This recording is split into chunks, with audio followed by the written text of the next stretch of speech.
Welcome to I Just Have to Say Something. Today we're going to be discussing a video of a woman who appears to be abducted in the Detroit area. Approximately 12% of the people who view my channel are women.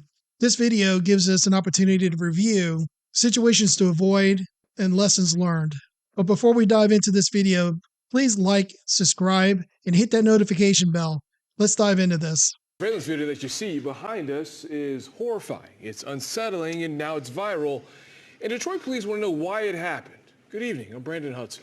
And I'm Jessica Dupnack. The video shows someone forcing a woman into a white van. Fox 2's Dave Kinchin has been working this story and is live for us tonight.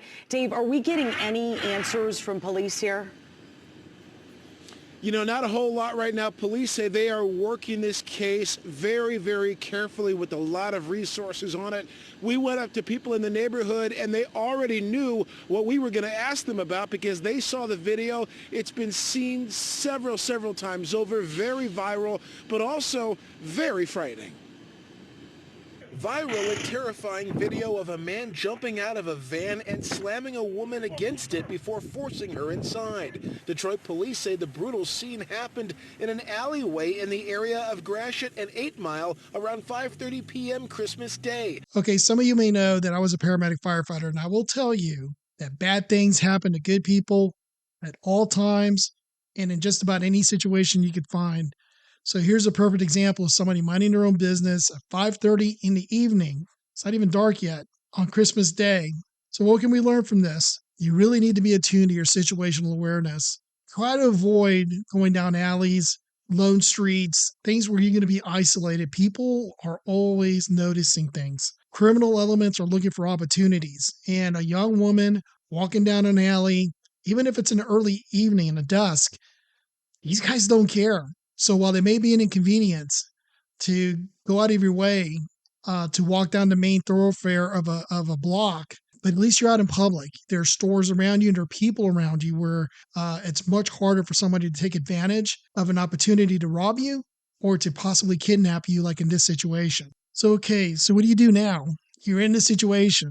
From a self-defense standpoint, the least that I could say is it would have been really good if this woman had an OC spray, pepper spray, some kind of chemical agent to immediately spray in this guy's face as soon as he stopped and he looked at her, and you know her senses were going crazy saying, I'm in trouble.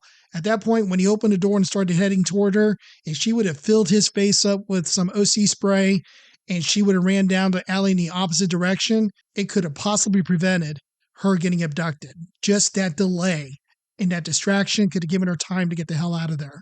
If she didn't have an OC spray, my recommendation is always to exercise your Second Amendment right to keep and bear arms. If this woman would have been armed, another option could have been she drawn her firearm, and guy may have just freaked out at that moment and go, damn, this easy target that I thought was going to be an easy situation to win ain't worth the fight, and I got better things to do. So he could have just left the situation and called it a day.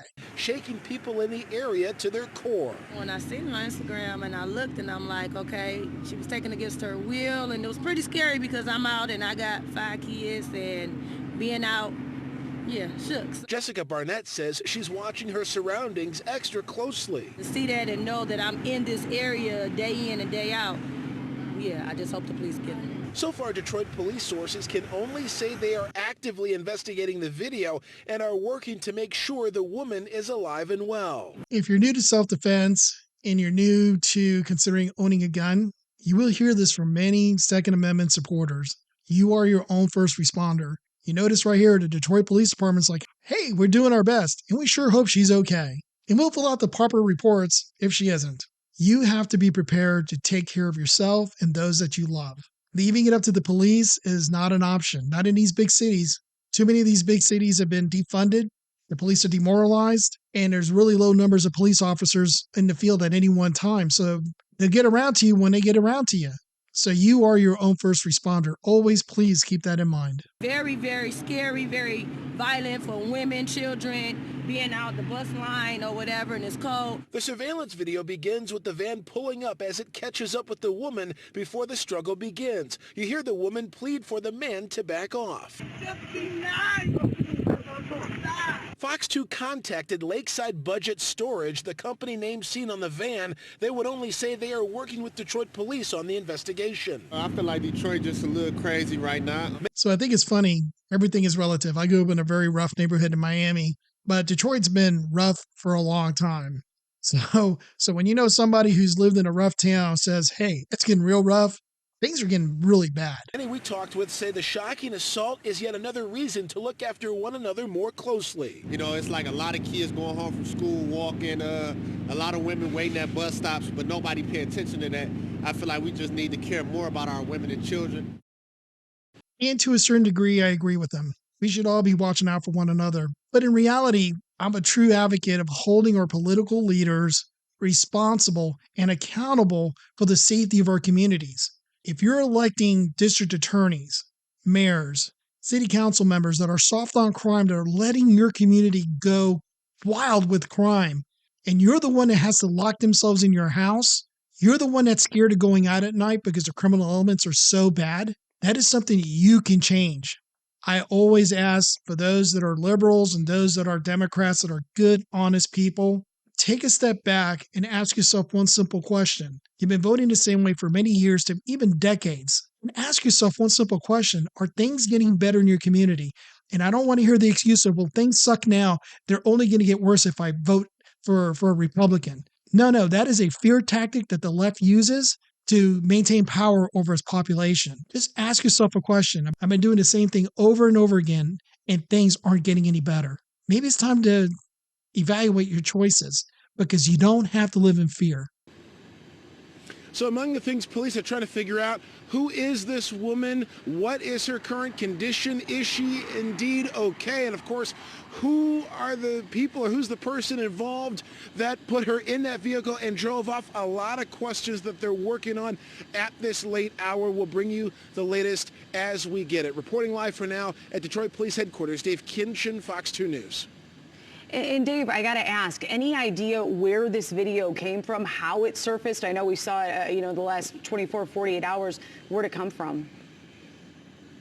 Well, it looks very much like a surveillance camera. We could tell that there were a lot of surveillance cameras like that in that area. And really, what you have is the main artery, the main street. You have a lot of businesses up in that area, restaurants, shoe stores, a lot of businesses. Then an alleyway and then some homes in the background. So it's not uncommon for a lot of the businesses in that area to have cameras that show the back area to make sure that nothing crazy is going on, ironically, of course. So that's what it looks like. But who put it online? That's another big question, too, that we're trying to get sorted out. Police trying to sort that out as well.